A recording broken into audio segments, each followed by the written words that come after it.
Today's meeting is about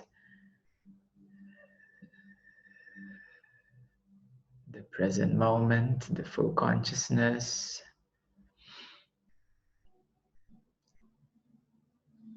and the past. The past is that which is already gone,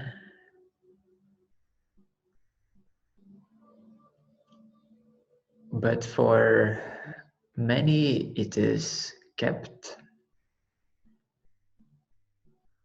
not fully processed, not fully released, not fully understood, not fully experienced. So therefore there is a residue of the past. Residue is residing in the present. So the past is residing in the present. And the past is being kept in the present. And since the past for majority of people is kept in the present,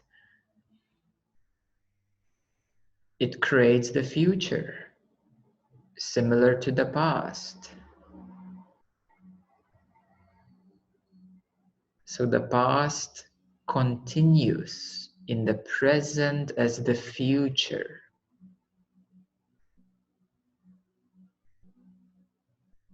The past needs to be cleared, released, disattached, but since it's kept, it continues. And thus the next day, it becomes similar to the previous day. Thus the next moment is similar to the past moment.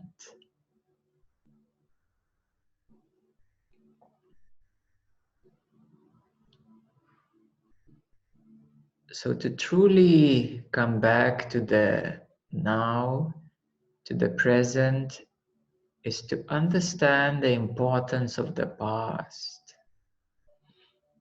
Understand the role of the past in the present.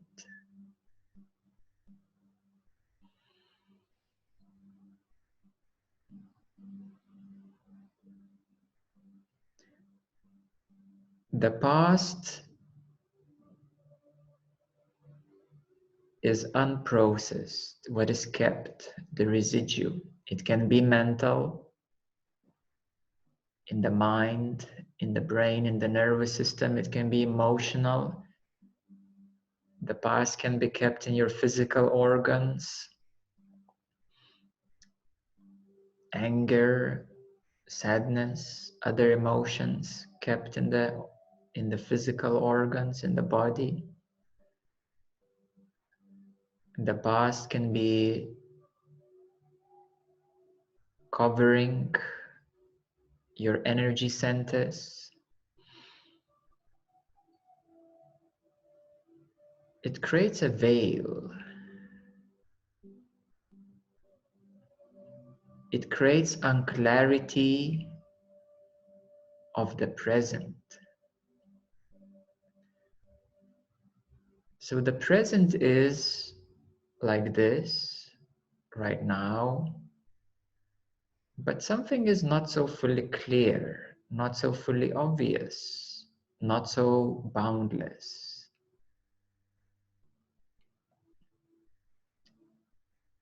And that is primarily the past, covering the present.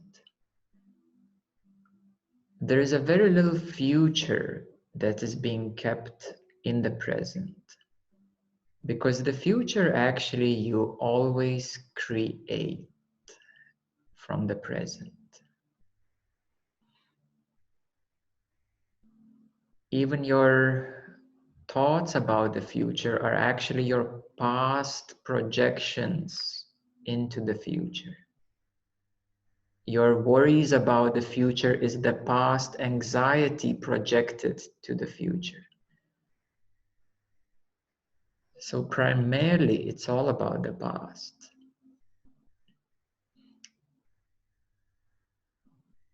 And on average, people are only 4% truly present. So it means that everybody is living in the history. The whole humanity is living in the history, in the past. Just briefly, barely in the present. There's a lot of catching up to do with the present. And there's a very big backlog of the unprocessed, unresolved, unhealed.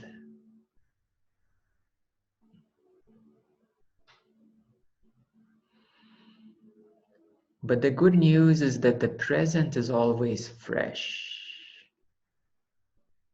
The now, it's always fresh. Can you compare just for a few moments the freshness of the now and the feeling of the past? Which one is more alive? The present is much more alive because the feeling of the past, it's uncomfortable. It's heavy, old, expired.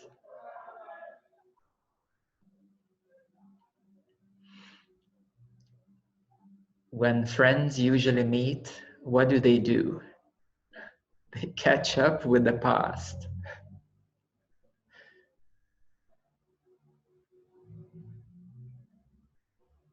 Whenever you meet a friend, you always ask, how was your past? So tell me about your job, family, situation. How was your past?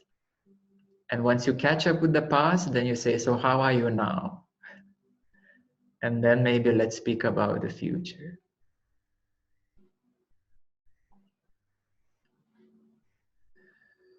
So now is fresh. Now is fresh. In this freshness of now,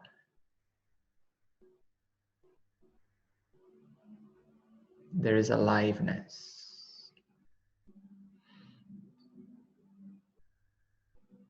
There is newness.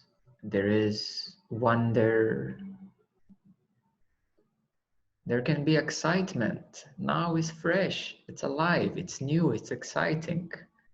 What's the next moment gonna be like? That can be exciting. Can you ever guess how the next moment is gonna be like? That can be a nice game for the children. Would be a very educational game. Try to predict your eye movements in the next 30 seconds.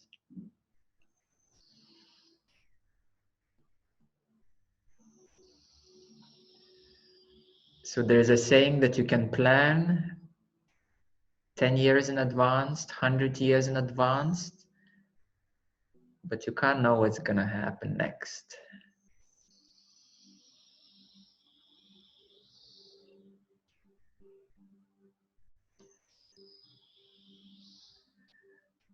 The next hasn't come yet.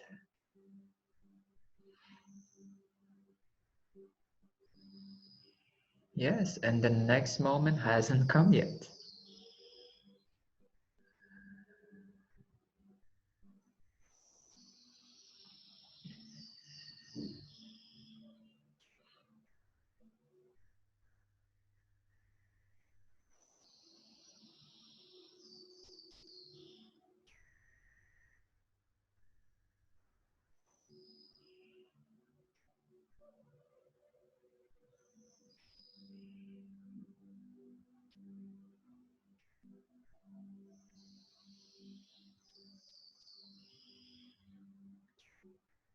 Can you guess the next moment?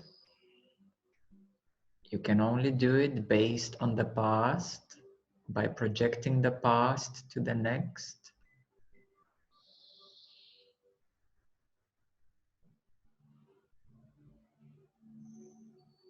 So next moment is a certain forward movement, looking forward. I'm looking forward to seeing you next time. Looking forward. When you look forward, where are you actually looking?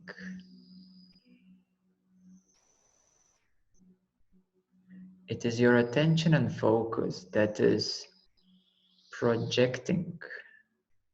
It's a projection. When you look back or you look forward, in reality, what is happening, it's simply a projection of your third eye. Your visualization is being projected to the past or to the next, forward. All you're doing is with your third eye just playing in the past, backwards and forwards, in the present. You're looking back, you're looking forward, in the present. That's all you're really doing.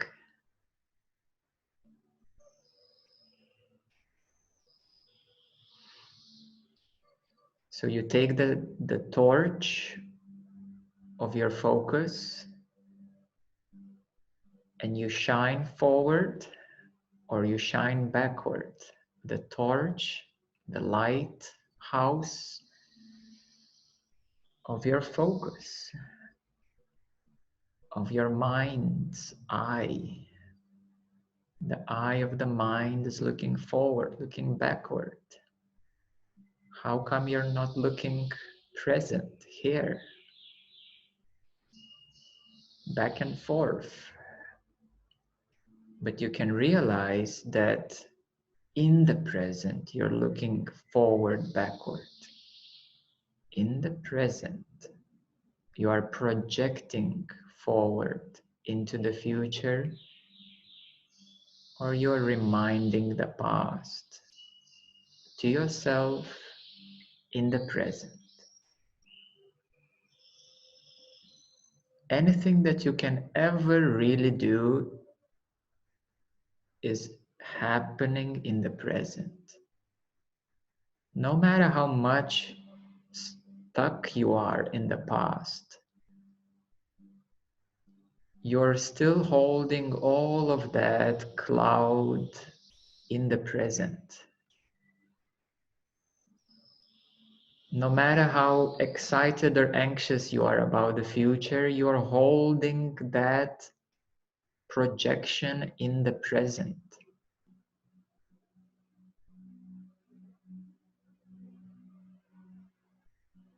So I want you to slow down on your projections. You have learned so much to stretch the present into the past and future. You're like literally stretching. That's a yoga of time.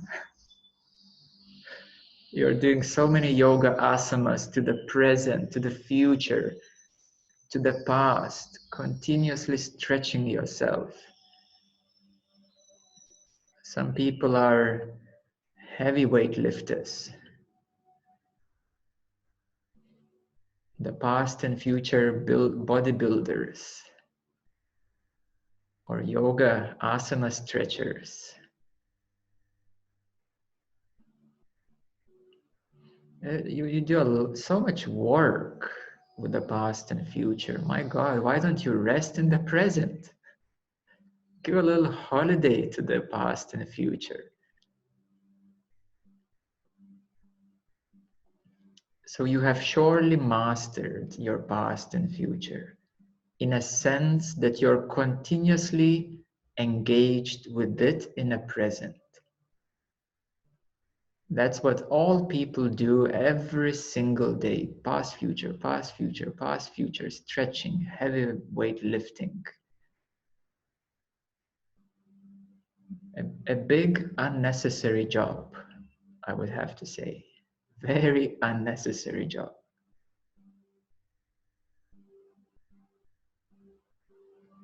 How do you get out of it? Well, pause for a moment. Pause for a moment. Check out what you are actually doing. That's a way to start.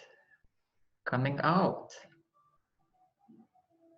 So you pause for a moment. Wait a moment. What am I doing now? Just complaining about the past, projecting to the future. Just pause for a moment. Just see what's happening. People are so engaged that they don't even see what they're doing in the present. So it's very healthy to stop for a moment. You're busy, busy, busy, and stop for a moment and reflect, what am I up to? Is that a healthy way to go forward? What are you up to? What's going on? And people are constantly stretching their past and future. They got lost in the past and future. 96% is in the projections, past, future, lost. Not seeing the now. If we want to create a beautiful future, we have to create it from the present, from the now. From this moment, connectedness, appreciation, openness, heart, love of the present moment, peace of the present moment, we can create a beautiful future. And if every day you're stressful, stressful, stressful, what are you creating? More stress, rushing into stress. That's not the way to create future. So every one of you is a co-creator. Every one of you is co-creating the future. And my question to you is, what kind of future are you co-creating? More stress, more anxiety? Are you co-creating? Or more peace, harmony, love, beauty, connectedness, oneness, unity, appreciation, gratitude? Yes. It's so healthy to stop, to slow down, to stop all your horses, to stop all your trains, projections, future estimations, probabilities, possibilities, anxieties. Not even the biggest supercomputer can predict the weather in the next week. They just can't do it. So how can you do it with your brain? Just a bit, take it easier.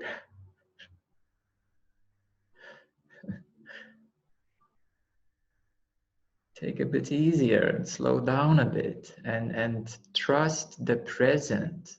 Connect with the present. That's the way to connect with the quantum field of now. And that's where consciousness lies. Here, consciousness is here. People are projected into some contracted energy fields, which they call the mind and ego identity. So they're in the projections, in a semi-virtual reality. And the consciousness is here now, alive.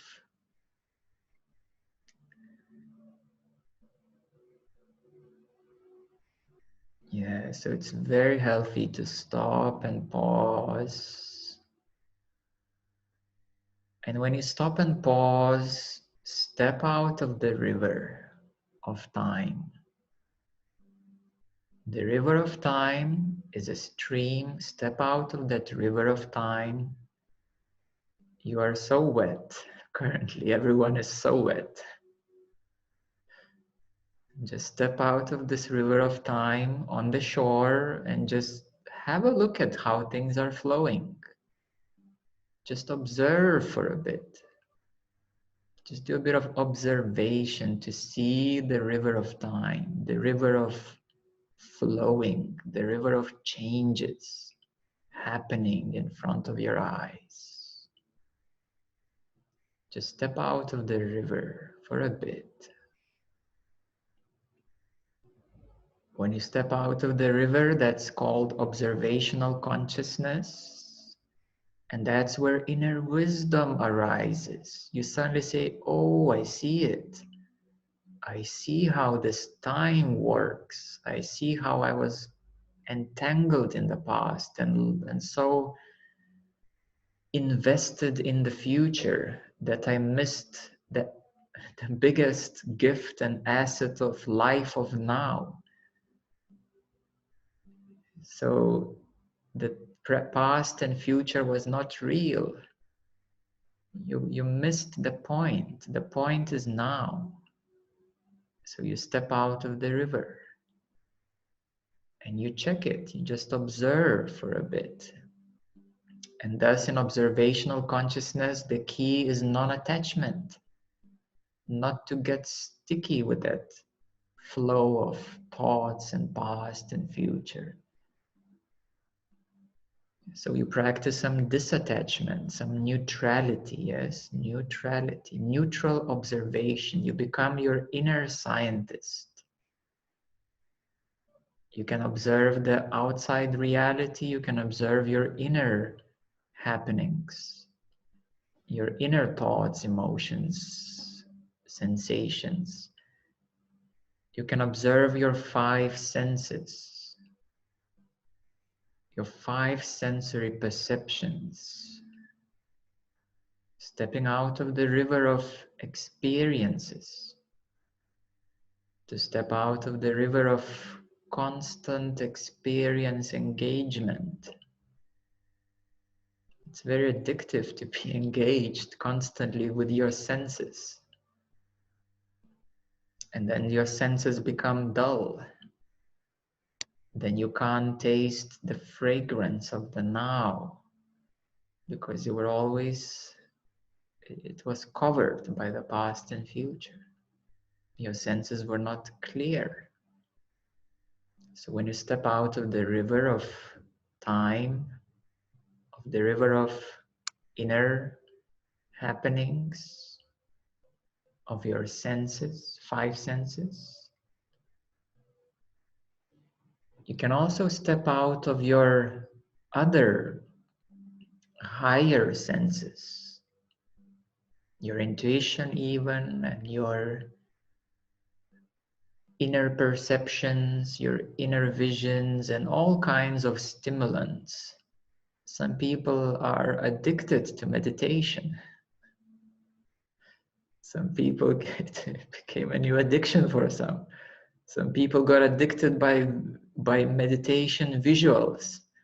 Oh, these colors are so nice. And this energy is so addictive. You know, I want more, this love and bliss, and give me more and more. It's another form of addiction. You know, it's another sensual experience. Yeah, so people then practice these tantra experiences and get addicted to that. It's just another addiction on a higher plane, on a higher vibration, higher vibrational addiction. Of course, it's much nicer than alcohol and drugs, than lower vibrational addictions, but higher vibrational addictions are still addictions. Yes, that's a new thing, isn't it? For those who are more advanced in meditation, you kind of didn't realize that, isn't it? That can be another escapism from the now, groundedness of the now. Is, you know, now it can be, oh, okay, let me just go into this kuchimuchi inner world, you know. This now is too cold. I'm gonna go inside, feel good. That's kind of, I'm gonna close the curtains of the external, go inside, just ignore the rest. Of course, it can be good, to have a bit of inner balance, but it's not escapism. Yeah, your inner reality, inner walls are not meant to be escapism. And then some people are saying, I'm from Pleiades, I don't belong here. I don't belong in the now. I came from the past, from Pleiades. That's where I was a few thousand years ago. And I don't feel that the now is my home. So I'm kind of alienated from the now, from the present reality. So you surely become Pleiadian alien in the now. Again, stuck in the past in a higher dimensional way. People do so many fun things.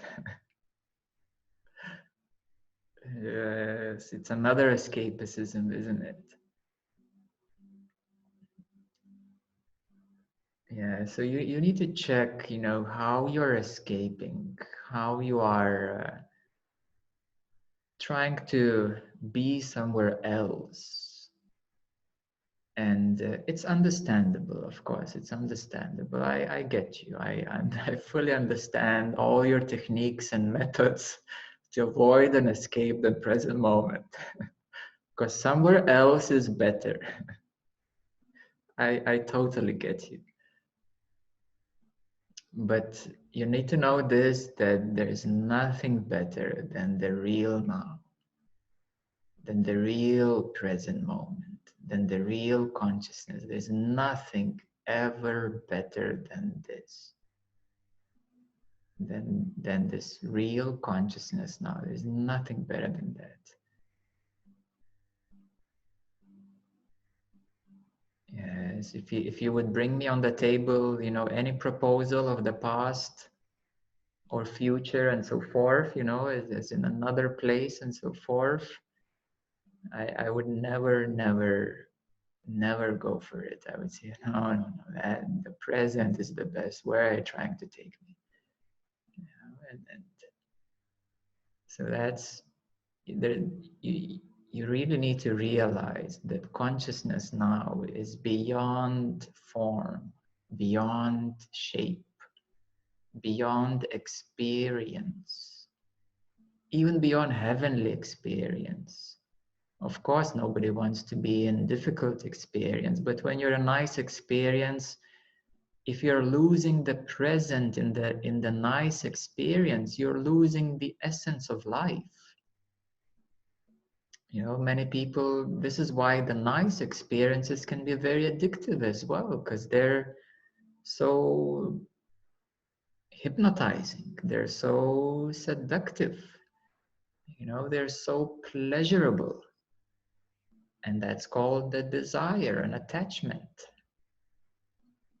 And I will tell you, the desire and attachment is not nowhere near better as the now, as consciousness, as present, as this boundless reality, the boundless truth.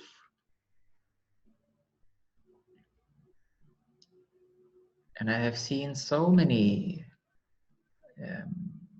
ways that you can escape, that you can run away, that you can project, and I've experienced myself this huge pull to the next, to the future, to it's a very strong pull. Yes, can you recognize just a little bit that there's a pull to go somewhere, pull somewhere. Yeah, there is an inner pull somewhere, and this pull is not comfortable. You know it, you can recognize it. This pull is, and it's not really real. It's something is pulling you somewhere. Yes, that's what's going on. And just you can shake your body a bit and okay, just sense the space, the present space. And something is pulling you. Your chakras are like, one chakra is pulling you to the future, the other chakra to the past, and your root is afraid, and your heart is pulling you in, and your mind, your crown is pulling you out. Like, what's going on with your energy centers? All of them are pulling you in different directions. So just recognize this pull, that your energies are pulling you somewhere. And that's what creates discomfort and suffering and pain, because you're constantly being pulled and stretched and holding so much heaviness, so much weight. There's nothing lighter than consciousness. Whatever you imagine lighter is nothing lighter than consciousness. The sky has even certain density. The space has a certain density. The heaven has a certain density. It's much lighter and purer, but still there's some energy density to like a very small extent. But consciousness is much lighter than lightness. It's much brighter than light. I call it the lightless light, the light beyond light.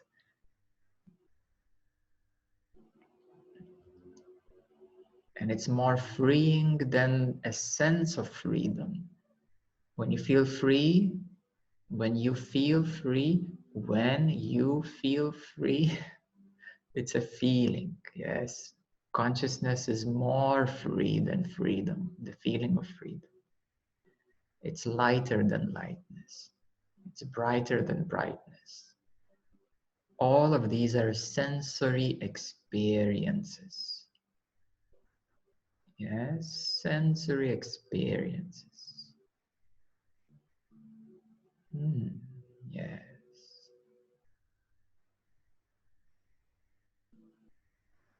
But the good news is that somehow you are aware of your sensory experiences. Now that's a key. Somehow you are aware of your sensory experiences. Now that's important. That's a key. That's a very important key. If you're aware of your sensory experiences, then who is prior? Who is more fundamental? Who is more real? The sensory experiences which always change? Or you being aware of your sensory experiences? Now that comes first. Your awareness of sensory experiences comes first. Yes, that's the truth.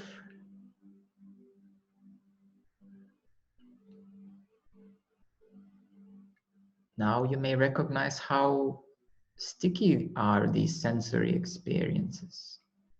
Yes, that's okay. That's okay. Just recognize that.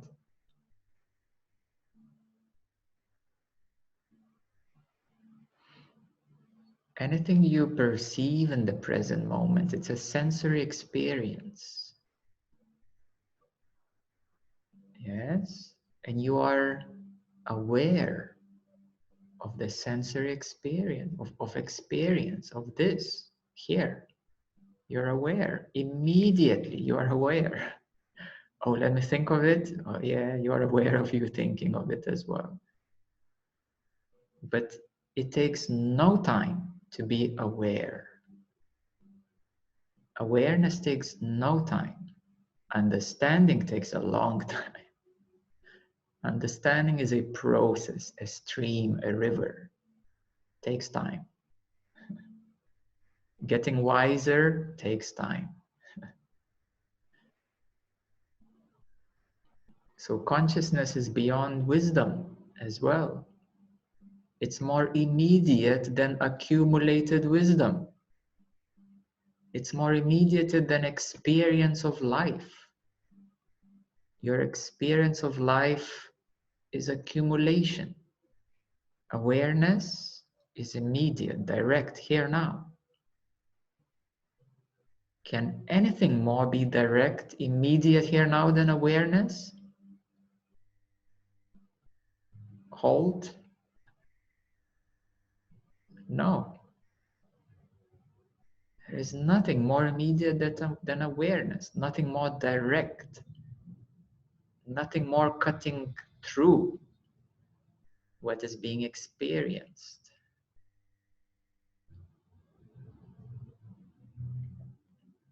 And you don't even need time to understand it, because you are aware of understanding. It's a process, slow process. Quite primitive. A plus B equals C, 1 plus 2 equals 2. Slow process.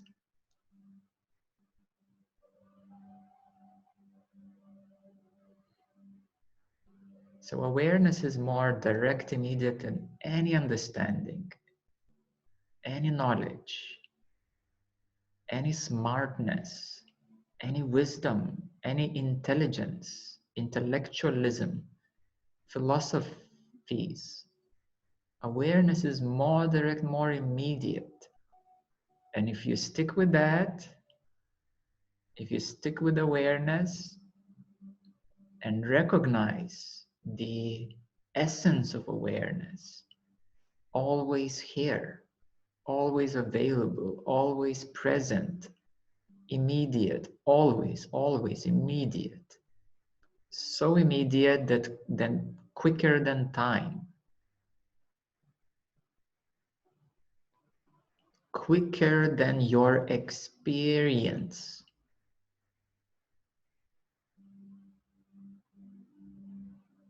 Yes, like in the movie. What is quicker, the movie shown as 30 frames per second or the light bulb shining onto the tape? 30 frames per second. The light bulb is quicker. It shines onto the frames and makes a movie. So awareness is shining onto experience and makes experience visible.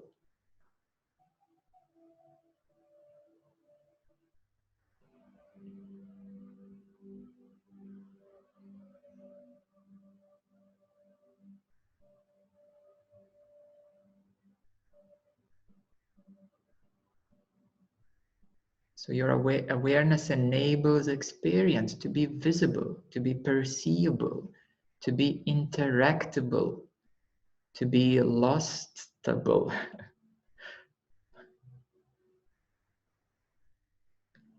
The awareness is immediately here, shining, making this experience visible. Even if any fear comes up, you see that, it's visible. The fear is visible. The anxiety is visible. The invisible anxiety is visible. It is just another form of anxiety, of fear. It's visible. And then you might be a bit shy because it's so bright. Yes, consciousness is so bright. It's brighter than your shyness.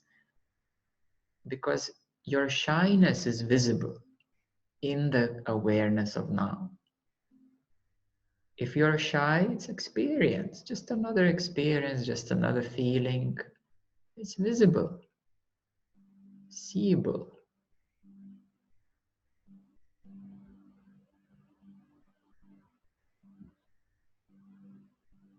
And that is the self, the consciousness, absolute, God, so many names for this direct, immediate visibility of experience. And you have to disidentify from experience, from what's going on. Yes, it's happening, but you're not that. You're not what's happening. You have to disidentify from these experiences, from the experiencer, from me, so whatever that me means. Some old baggage of ideas and thoughts, and the me is an old baggage, the backlog. You have to disidentify from that because you are that who sees the me, who sees the experience of me, who sees everything. And you're not only seeing everything, you are everything. When you disidentify from the contracted me, from the stuck me, you become open to the full experience of the now. And you realize that you are the one who sees the now and this full experience, and they're not separate. Therefore, it's one. Consciousness, God, self is one, not separate from any experience. The separation is only experience of a contracted me. That's all that it is. What a big deal. Oh, that's so important. The ego says, I am so important.